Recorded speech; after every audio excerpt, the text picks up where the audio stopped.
Me adana kuɗi sosai.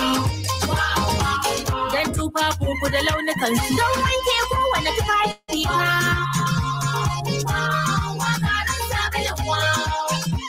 Jama'a na son amfani da wow na wanki da yawa, ga adana kuɗi da yawa.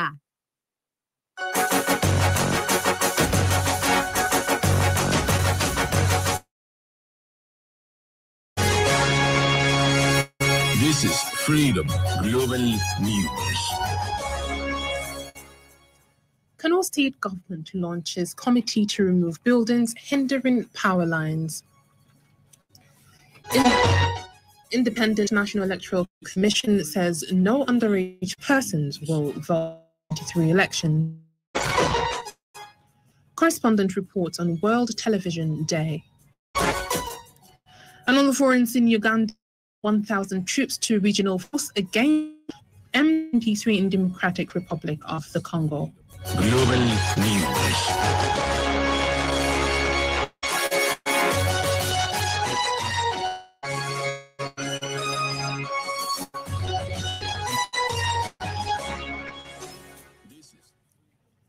Good evening, you listen to Freedom Global News on 99.5 FM. I am Hauwa Adamu Kiyawa.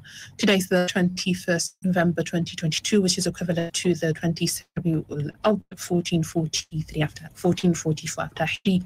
Now the news in full.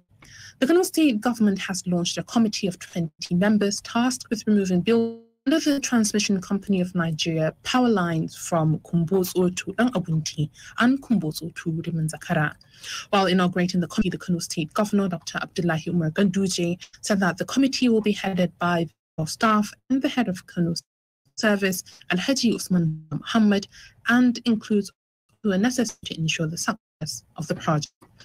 Governor Ganduje providing a way for the TCN company to carry out electricity that is sent to Kano State will improve the industry and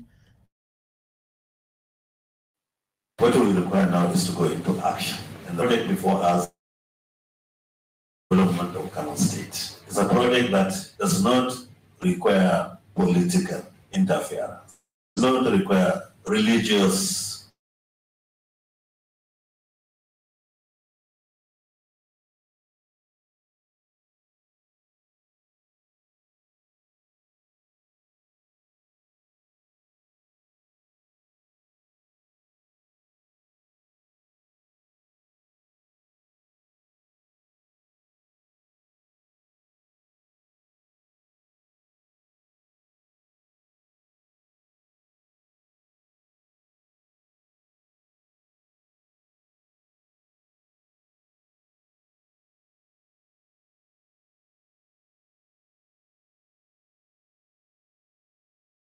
issue from Chalawa to Danabu, and also to humans that we address to give the balance of the type of reference given.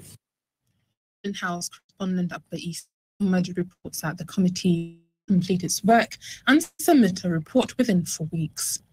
The International Electoral Commission has reiterated Nigerian electorate that citizens who have yet to attain the legal vote will not be allowed to participate in the polls. The Director of Voter Education and Publicity, Victor Aluko, said this during a live appearance on Channel 7 at Robin Mines on Sunday.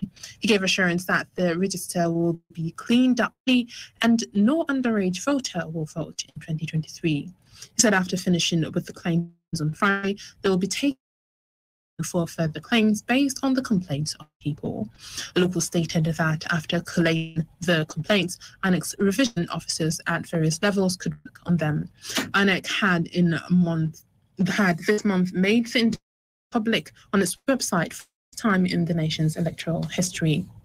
On the sporting arena, the first game of perhaps the most politically charged group pit England against Iran at the Khalifa International Stadium today.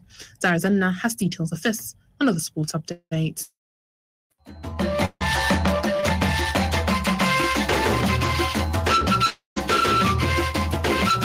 England's World Cup camp with a 6-2 over Iran. The Three Lions were out of sight at halftime, taking a 3-0 lead into the break. Bellingham glanced in his first England goal before Saka and Sterling added to the tally. Saka got his second just after the hour mark before Taremi pulled one back when he fired one in off the underside of the bar. He came off the bench, wrap it up with the former scoring just 59 seconds after his introduction. A late penalty from Taremi after a foul by Stones finished off the game. Meanwhile, captain of Nigeria senior team, Sylvester Okpe, said the goal of the team ahead of the forthcoming ICC T20 sub-final qualifier is beyond the World Cup ticket. The Yellow Greens have been in camp since the end of October and have had their initial 20-man list pruned to 14 ahead of the qualifiers. He added that reaching the regional final as well as the World Cup will not be only a win for Nigeria, but also propel the careers of the players. In another update, striker Josh Maja has been named the French League 2 Player of the Award for October. The Nigerian beat Le Havre's Gauthier Loris and Stade Levallois, Julian Maggiotti, to the owner. He was the first Bordeaux player to win the League 2 Player of the Month award in 13 years after he won Gold Cup in April 2009. Maja, who has one cap for the Super Eagles, won the prestigious award for his outstanding performances for Bordeaux, in which he has scored 7 goals and made 3 assists in 15 league appearances. Beat Norway Casper Ruud 7-5-6-3 to collect a record 6th ATP Finals title on Sunday. Djokovic, as a result, earned the biggest paycheck ever in tennis, $740,300 for competing the season-ending tournament unbeaten. Djokovic sealed victory in style with his 9th ace to the title for the first time since 2015 under a rapturous crowd. Radio.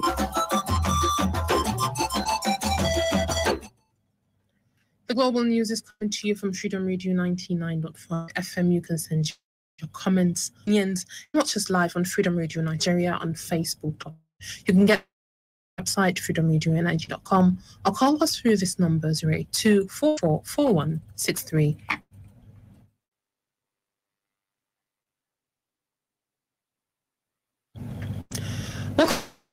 Freedom Global News on 99.5 FM. Every year on November 21st, World Television Day is celebrated. It recognizes how television plays a vital role in presenting different issues that affect people.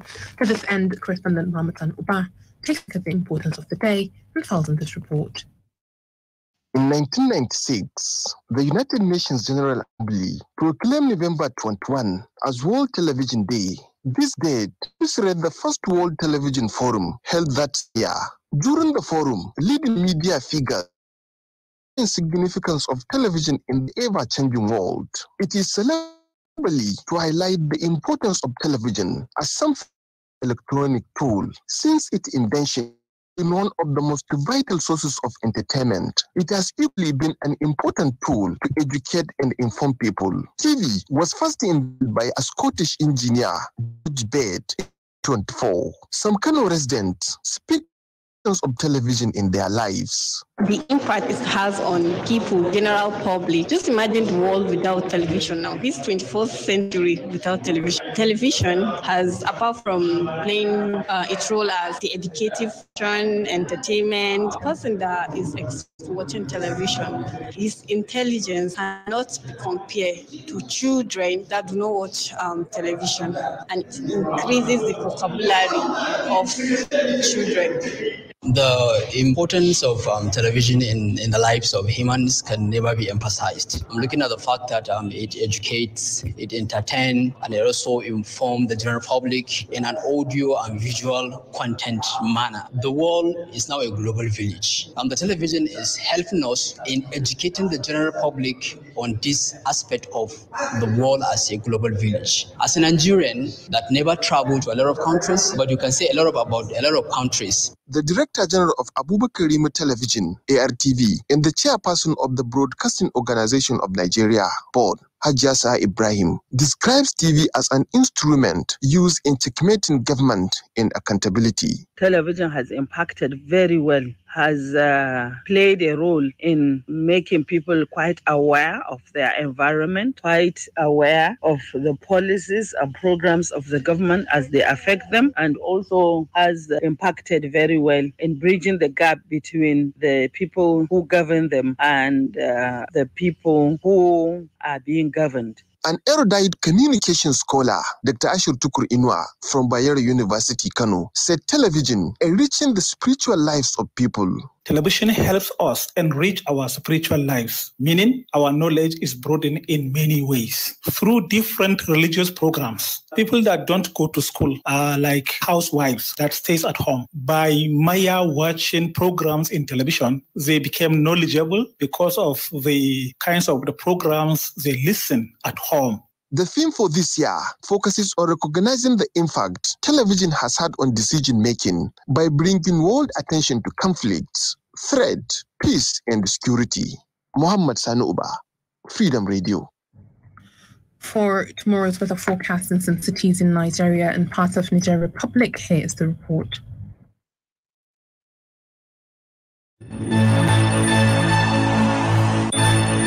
Kano tomorrow morning is expected to have partly cloudy sky at an average temperature of 14 degrees Celsius and later change to 21 degrees Celsius with sunny intervals and a gentle breeze. Katsina will experience a clear sky and light wind at an average temperature of 16 degrees Celsius and later change to 23 degrees Celsius with sunny intervals and a gentle breeze. Kaduna will have a clear sky and light wind at 17 degrees Celsius and later change to 23 degrees Celsius with sunny intervals and a gentle breeze. Abuja is expected to have partly cloudy sky and light wind at 21 degrees Celsius and later change to 27 degrees Celsius with sunny intervals and light winds. Lagos will have a clear sky and light wind at 25 degrees Celsius and later increase to 27 degrees Celsius with sunny intervals and light wind. Moving to Niger Republic, Maradi is expected to have a clear sky and a gentle breeze at an average temperature of 17 degrees Celsius and later give way to 23 degrees Celsius with sunny intervals and a moderate breeze. While Zinda we have a clear sky and light wind at 19 degrees Celsius and later increase to 24 degrees Celsius with sunny intervals and a gentle breeze. We are in Chate Mark, Freedom Radio.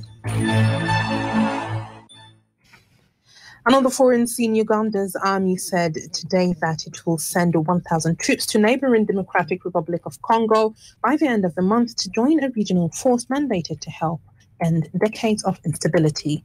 Aisha Muhammad Eliman reports. The 7 countries of the East African Community, EAC, which DR Congo joined this year, agreed in April to set up a force to fight militia group in the East. Uganda Army spokesman Flex Kuladege said Uganda will be the 3rd country to deploy troops after contingents from Kenya and Burundi, which arrived in the area. But their involvement has been opposed by the activist group and officials because of Uganda's role in the conflict in DR Congo. Eastern DRC already hosts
This is Freedom Radio.